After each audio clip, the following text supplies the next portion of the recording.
Hello everyone. So again, for the sake of copyright, I will be showing gameplay instead of showing clips from the show so I don't have any risk of getting a strike. Please like and subscribe or support me on Patreon. I would love to do this full time if possible. Also, before I get into it, this is a spoiler warning as I will be talking about a lot of different moments in the show. If you don't want to get spoiled, I have a timestamp that just shares my final thoughts and gives my rating of the show. If you want, you can skip to that part, listed in the description. So I finished Go Go Loser Ranger Seasons 1 and 2, and it was okay. As usual, I will be giving my thoughts on the series and what I liked and disliked about the show. So I think the premise of the show is actually pretty interesting. This is a world where there are 5 Dragon Rangers, clearly based off the Power Rangers, that sort of run the world. They are super powerful beings chosen by the dragons to fight the monsters that appear in the sky one day. And the main character of the show is actually one of those monsters. The main character, Fighter D, decides one day during a fight with the Rangers that he wants to take them down by himself in order to dominate the world.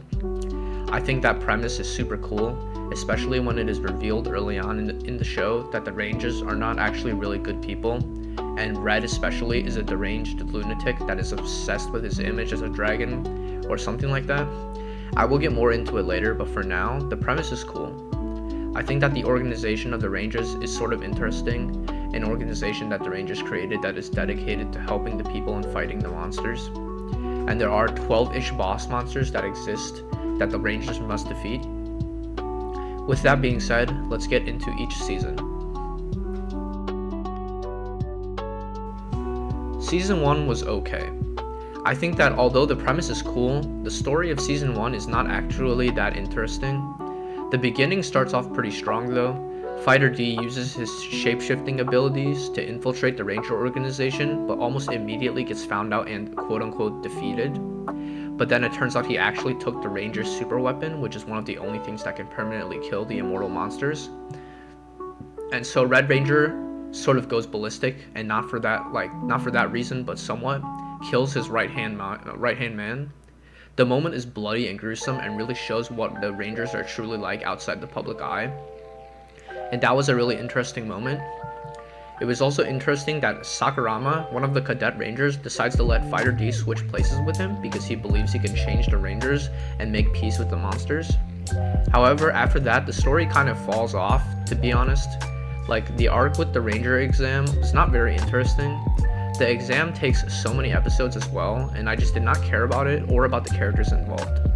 I think that the topic was boring, and the pacing of it was also way too drawn out and annoying. When the boss monster shows up, it did make things a bit more interesting, but to be honest, the boss monsters are not that imposing. It's just like some rooster guy that can shoot lasers and multiply, that's it. I think that Blue Ranger though, his ability is pretty cool, and his final moment with Fighter D was interesting, but that's about it. The ending to Season 1 was kinda boring. Season 2 did not fare that much better, to be honest. There were 2 big arcs this season. The first one was the school arc. For this one, the concept was actually pretty interesting. The boss monster is causing a time loop and has a bunch of students and people that he has captured held hostage. Fighter D has joined the Green Rangers and they are tasked with investigating this issue. The loop itself is pretty interesting, and it gets more interesting when it is revealed that the students wanted to be trapped there in the first place, a world free of stress of everyday life. And watching the characters struggle with their past and overcome the loop was interesting to watch. Seeing the Chompy girl was pretty interesting, seeing her fight her old teammate. And I like that in the end, they kind of just leave after everyone was freed and hating on them. The next arc, unfortunately, was not that interesting to me, even though it takes up the majority of the season.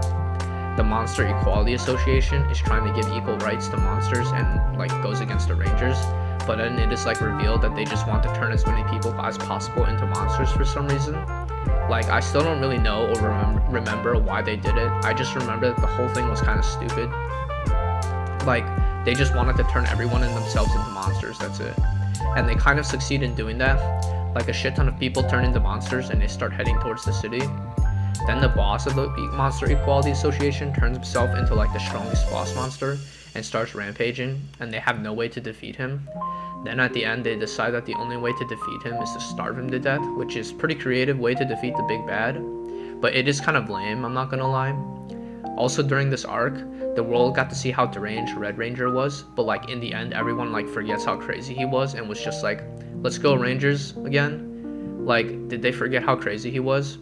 Maybe it's just because me as the viewer already knew how crazy he was and just wanted to see him get caught, but still. Overall, I think that the show was okay. It has interesting aspects to it, but I think the execution could use some work. I would give season 1 a 6 out of 10 and season 2 a 5 out of 10.